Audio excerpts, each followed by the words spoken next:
It is Wednesday in the middle of June, and round 13 finished 2 days ago. Round 14 starts tomorrow. That's right. Wednesday, we got a game on Thursday again, and we got some tips to get straight into. Welcome back to Critical Footy. How you going? Yeah, not bad, mate. Very, very good.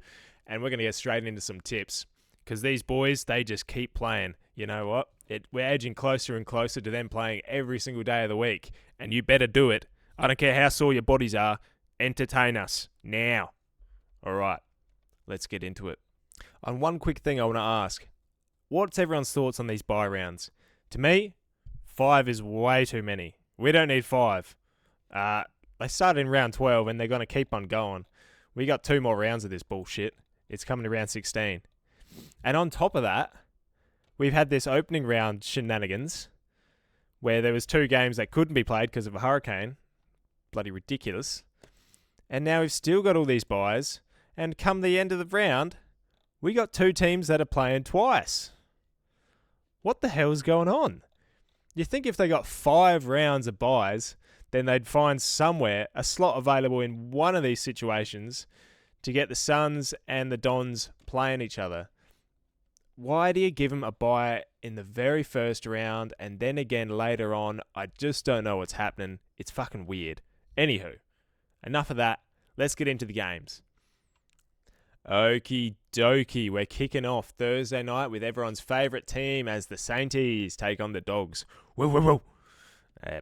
Saints, they're getting it done. They're getting it done once again. If you follow Critical Footy, then you know we pick the Saints every week and we get rewarded for it every week, but not really. But sometimes we do and it feels great. So, we're taking the Saints this week. And, I feel like it's going to be a close one, but that feeling is not backed up at all whatsoever by previous history. If we look at recent encounters with these teams, it's a flogging. Whichever way it goes, it's a flogging. Even looking back beyond this one, you'll start to see Dogs win by 90, Dogs win by 100, whatever. It don't fucking matter. I'm over it. But yeah, it's going to be a flogging, I reckon. Rarely do we have a close one between these 2 teams, which I find quite interesting. One gets on top of the other, and it's usually off the back of the midfield. The Dogs' midfield often trumps the Saints. They get the better of them. They're quicker, they're cleaner, and they're even bigger. I don't get how it makes sense. Why are you bigger and quicker? It's a bit sad, but it's going to be an interesting match. Last time these 2 teams played, pretty early on in the year, this was round 6, and yeah, look, who was it? Sam Darcy injured himself early in the match. Didn't look good for him.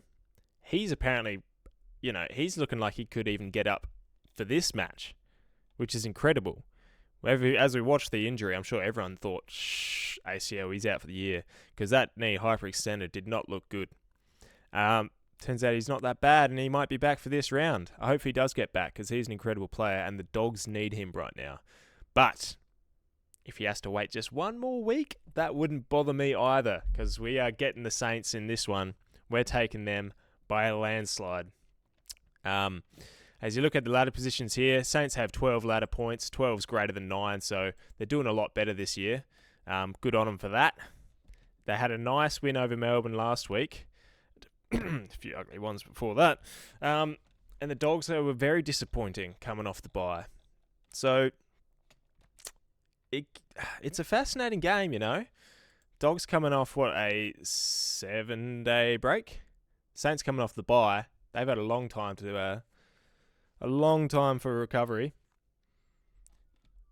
And yeah, it just gets fascinating because, teams coming off the bye as well, historically, doesn't bode too well for them. But if we look back at last week, the only team that came off the bye and lost was the Dogs. And yeah, they looked flat. They looked flat to start the game and came up against a fiery Hawks. But Port, they started the game well. North, took them a while to get into it. Well, actually, no, that's not true. They started the game well too and came home strong. And Carlton as well started the game very hot, came home just enough to get the job done because Essendon just kept coming. But you got these 3 teams, all had the bye, all started well and all finished well. Dogs did not start well, but they finished okay. Hawks were just strong all game. Look, It's a tight contest. My honest opinion is Dogs are going to run away with this one by a fair margin. So we're going to pick the Saints by 32 points. There it is. Mason Wood's number is the margin of the night. We move on to a wicked Friday night game. Don't know what I'm doing with my hands right now, but I'm pumped for this one. We got the Hawks and the Crows down in Tassie. And if this can't hold 23,000, this stadium, then they shouldn't be allowed to play there. That's the rules, right? Look at the betting line on this one. Fucking close. I don't bet because I'm not an idiot. Sorry if you do bet. You're not an idiot. You're very clever, in fact, and I love you.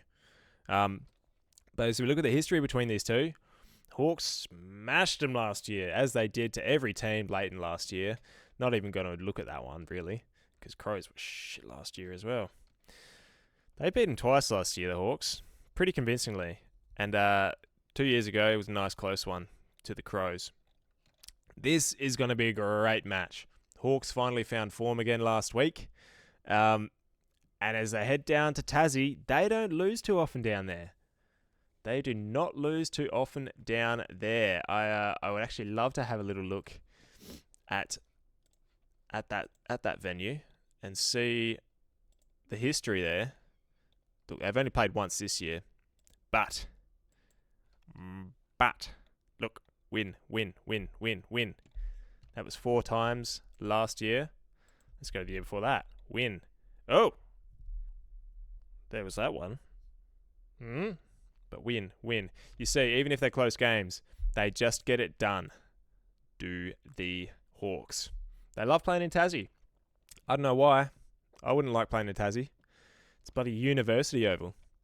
You get about 10,000 people there. And it's fucking cold. Cold and windy and wet. But they seem to like it. But the Crows are on a run right now. They're trying to hold that top 4 spot. It's going to be very interesting. Hawks, the thing with the Crows, they always have those big 3 up forward, and they're playing phenomenally. Even if they're not getting on the scoreboard, they're playing well. They're getting goal assists. They're presenting up the ground. They're taking strong dukes. Riley Thilthorpe has some of the best hands in the competition, and he's been moving up the field a lot. He's not kicking as many goals as he was to start the year, but it doesn't matter because he's having an impact. But the Hawks, they got some big backmen. You know, they've got the troops necessary to hold down these Adelaide forwards, I reckon. The real battle is in the midfield. That's where it's going to be won. Like it's the case with most teams. The battle in the midfield wins the game. And I think I'm going to trust the Hawks on this one. That's right. I'm going to trust the Hawks. They're going to follow up their form. Crows had a grueling match against Brisbane, and I don't know if they can back it up 7 days later for another one. The Hawks coming off a little bit more rest, just 1 day, but it's going to help them out because this is going to be an absolute slog out, this one. Going to be some tired bodies left and right, but the Hawks are going to get it done. I'm taking the Hawks by 11 points. It's going to be close, you know it is, but I just trust them now. There was a time to start the year where I said, I'm never picking against Hawks again. And then we got to last week, and it's like, I don't know if I ever pick Hawthorn again.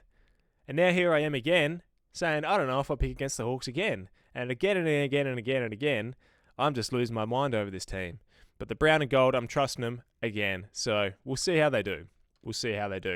I'm taking the Hawks. And, man, it's such a tough one. It really is such a tough one. But yeah, I'm backing them in. That midfield is just popping off right now. John Newcomb, I'm going to trust him to be BOG once again. I don't know when they get Will Day back. Haven't heard much about that. Haven't been paying enough attention. But I'm taking the Hawks. Hawks by 11. Let's move on. Brizzy and the Giants. Rematch of last year's fascinating final. Very fascinating it was. Look, where they sit this season, I'd be a fool to take the Giants. Knowing what's happening this season, I'd be a fool not to take the Giants. You see my predicament? It's been a weird season. Just when you're ready to count out a team, that's when they come back and have a big win. Just like Melbourne over Brisbane at the Gather not too long ago. It's happening all year round. And you just don't know what to think anymore. But I'm going to be smart with it. As we look back at their recent encounters, God, that was a cracking match. I was ready to turn it off. Not really. I was ready to celebrate the Giants. And Brizzy just all the way back. Couldn't believe it. But yeah, look, as I say, I'm going to follow my head and I'm going to take the Lions. It's really hard to pick against them. Even if you pick them, say, against the Crows last week and they lost, you can't be too mad about it. They probably should have won that game. 8 behinds, no goals in the last quarter. We've been through that. No good. You're foolish to tip against the Lions. You really are. Because they're such a complete side and they do not lose back-to-back games.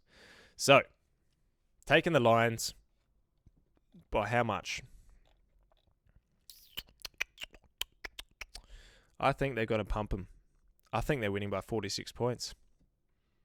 It's going to be a statement, this one. Not only for the Giants, not only for the Lions, it's going to be a statement for the Giants as well. A statement saying that we are not ready to play finals this year. We got a lot of issues and we need to reflect, look inside and figure out what's going on here. Because their mid-forward connection, non-existent right now. Their run and handball game, you see snippets of it. Just snippets in a game. It's not good enough. You look back towards the end of last year, or the year before that, they are running the ball in waves all game out of the back line. I mean, it started to hurt them a bit last year because it seemed that it wasn't consistent enough, or rather they just couldn't keep it up. It wasn't sustainable. But this year, you just don't see it at all. I don't know if they reflected on that and thought, no, it's not sustainable. We need to try and mix it up. We can't continue to do this and run out a game that way. But you can't just get rid of it completely as well. That is how you won games in the first place. Look, I don't know what's going on with them, but I'm taking the Lions by 46 points. We'll see how that one goes. Oakley, Dokely. Now we have the Cats and the Bombers. Yeah, I don't see the Bombers winning this one. But like I say every week, they're going to bring the fire. Look, they're fun to watch, the Dons. For a young side, they just bring it. They do not stop working, and it's a credit to Brad Scott. It really is. He gets his team fired up every single week. Yes, they get flogged. It happens, like against the Dogs. We all saw that. We all witnessed it. Doesn't matter. They're bringing it. And the Battle of the Brothers, coaching up in the box. You'd love to see them both get down to ground level around the bench there at some point. Chuck on the gloves, have a little biff. But yeah. Shit, man, I don't remember that. I don't remember that at all. Did that really happen this year? February? Oh, that was a practice match, wasn't it? Yeah. That didn't happen. Don't be stupid. Look, Cats sitting fourth for a reason. For a reason. They're consistent. They're good. They're professional. If they weren't as consistent as they are, that's one where I start to look at the Bombers and say, oh, they're going to show up. They do every week. They could beat you. But no, not this time. The Cats are just that consistent. They're a disciplined side. They have an identity. They know exactly what they're doing, and they're very well coached. And they're going to smother Essendon. They're going to absolutely smother them. They're going to be set up too well across the ground, I believe. Even though the MCG is a little bit tougher for them. They like the long, skinny grounds, but they're going to set up well. I think Essendon will struggle to move the footy. They'll be shifting it back and forth, but never getting those openings inside the ground because they want to go through the corridor and they want to move it quick. But that's where the Cats will just smother them. They won't allow them any passage through the midfield. Of course, it's going to happen now and then in the game, and that's when Essendon probably will get their goals. But for the majority of the game, it's going to be in the Cats' forward half. It's going to be pressure, pressure, pressure, and they're going to get goals off the back of it. So I'm taking the Cats by 26 points. And I reckon that's a perfect margin. 26 points. Well done to the Cats. Let's move on. And we're moving on to the North home game at Optus Stadium in Perth against the Dockers. Can someone please explain that for me? No? No one can? Well, good, because I thought I was going crazy. But no, it's the AFL. The AFL is going crazy. North have had, this will be their second game in WA in 2 weeks, and it'll be 2 home games for them. How does that make sense? Someone work it out and let me know, please. But look, I haven't got too much to say about this one. Yes, North got the win.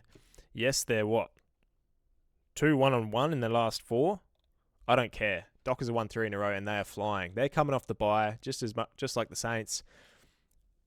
Coming in here for an away game in Perth. They're going to win it. Dockers looking really good. I'm curious where they're going to play the 2 ruckmen. Obviously, Tristan Xerri is just taking the piss right now. He's an absolute star. It worked out for the Dockers against who was that against? The Giants. It worked out for them really well. It was the Suns. I'm thinking of the Suns. The Giants was 4 weeks back. The Suns against Jared Witts. They came in. They brought back Sean Darcy, and it looked really good. Sean Darcy only played 50% of the game, spent a majority on the bench, and I wonder whether that was deliberate or whether he was just first game back from injury, doesn't have the conditioning under his belt, hadn't even played in the waffle, so maybe he was just too tired. But I like it anyway. I would keep him on the bench. Not really as often as you can, but I'd rather him on the bench than up forward, resting up forward. I don't rate him up forward, not at all. Luke Jackson, he's another story. You can play him wherever the fuck you want because he's a star. He's awesome. But I would want him in the ruck, running around with Tristan Xerri most of the game. Sean Darcy, if you're going to play him, I think it would work because you can get Darcy in there, throw his body around, try and wear out Xerri as much as you can, and then when Jackson tags back in, he's running rampant around him. They're going to really try and wear out Tristan Xerri. But, you know, Xerri's still going to play well. He's just that good, and his cardio's unreal. He's going to run out the game. Yes, you can throw your bodies at him. I think it will wear on him a bit. He's still going to have a terrific game. But he won't have as great as an impact as he could have relative to if you weren't throwing those bodies at him. So, look, either way, regardless of how the rucks go, I'm taking the Dockers because just all around the field they're better. And they're clicking right now. They are clicking right now. They're scoring big. 75, not too big. 100, 95. You know, that. Let's go, the Saints. Look, they're starting to get. Don't know what happened there. They're starting to get some reward for their efforts. And their midfield is clicking with their forwards a lot better than it was. So I'm taking the Dockers away. I'm taking them by. We're going to go with 33 points. So yeah, there you have it. Dockers by 5.5, and we're moving on to Pear and the Demons. Another interesting match. Not really in terms of ladder position and like, oh, this will be an interesting foreshadow of a finals matchup maybe. No, probably not. But interesting because it's another 2 teams that you just can't put a finger on. Port. Start with Port.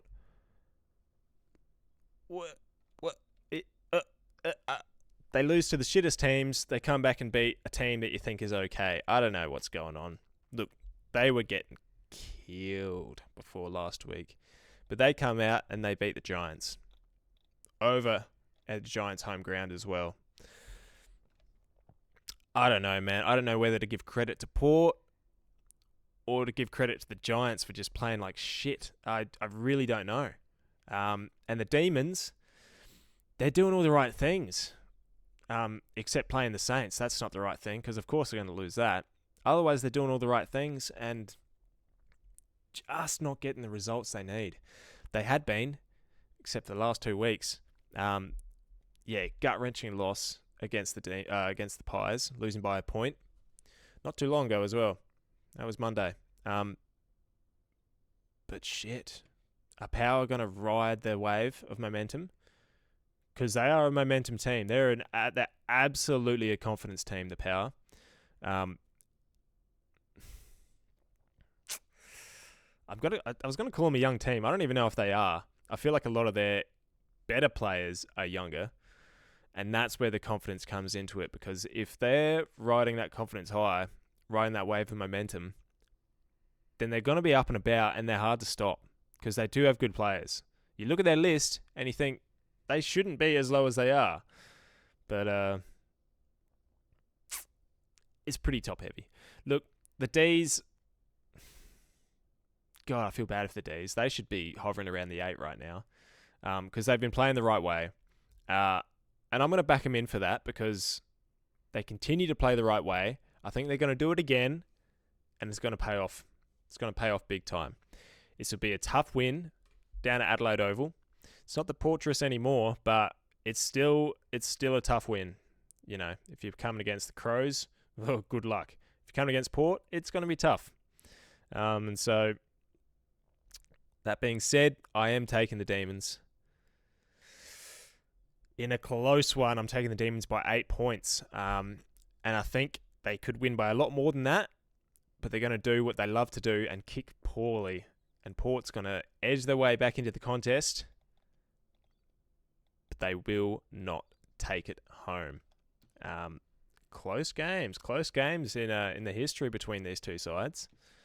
And the ladder position, obviously, very, very close. I'm not looking at that. I'm looking at this. Yeah, yes, they lost the Saints. That's going to happen. Saints are just that bloody good. Only 1 point against the Pies. They're playing the right way. At least increasingly more so, trying to find that connectivity between the forwards and mids. I talk about that a lot because it's such a big thing. But also just that consistency, which they haven't been finding to start the year. They found it now. They're consistently playing the right way and over the course of 4 quarters as well. So yeah, taking the Demons by 8 points. We'll see how that goes. And we move on. Final match of the round. This be the Eagles and the Blues. This one's at Optus, but it's the Eagles' home game. That makes a little more sense. Look, early thoughts. I'm taking the Blues. Yes, it was a tough one against the Bombers. I feel like that's just where they're at. When they play their best, they do look like a really good side.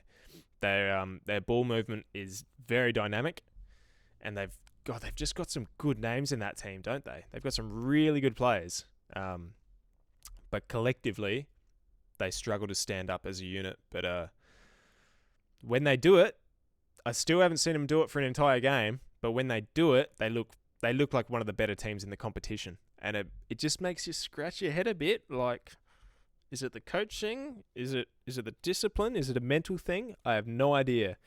Because they get a lead and they get very comfortable. Very, very comfortable. And once you turn that switch off, it's almost impossible to turn it back on. They managed to salvage last week's game and get the result, but it's an issue. It really is.